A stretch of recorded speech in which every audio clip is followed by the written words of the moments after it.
Hello, everybody. I went back into the stores to get spring, and by the time I did, honey, spring had already sprung. It was like picked over, nothing left to film.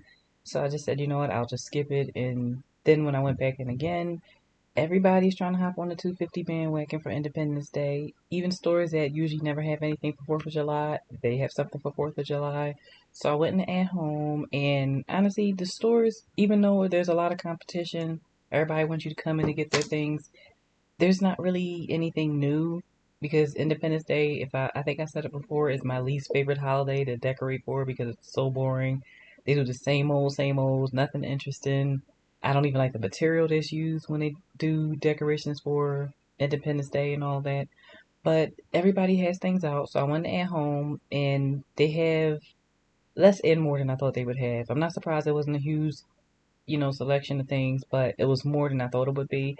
They had a large selection of rugs, like welcome mats, I should say, welcome mats everywhere.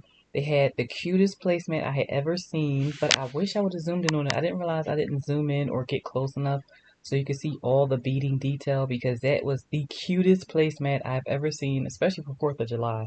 They don't usually do 4th of July placemat, so I was impressed with that.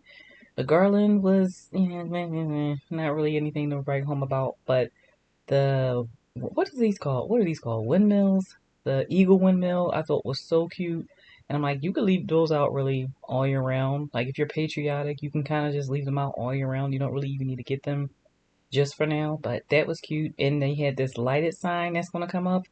I have got to get that sign. It's big, but it's not too big, so you can kind of like, depending on the size of your house, if you have a really large front window, you can probably get away with putting it in there, but it's more so better for like a smaller roof.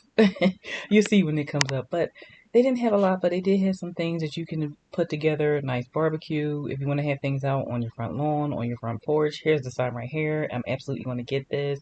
Didn't get it this day, but I love it, and I've never seen anything like that before. But they have like they have enough to where you can do some damage with your Independence Day decor, or if you want to make it Memorial Day or Juneteenth, because nobody does anything for Juneteenth, so you can double that because Juneteenth colors are red, white, and blue. But I do like the signs, the lighted signs. I never see those. So home at home did more than I've seen in the past from other stores, but it's pretty much what you'd expect for Independence Day. But hey, they got something for 250. No 250 signs. I was expecting to see that America 250, but I don't know. I'm kind of excited to see how Independence Day goes this year. I know the fireworks are going to be absolutely insane. I am not looking forward to that.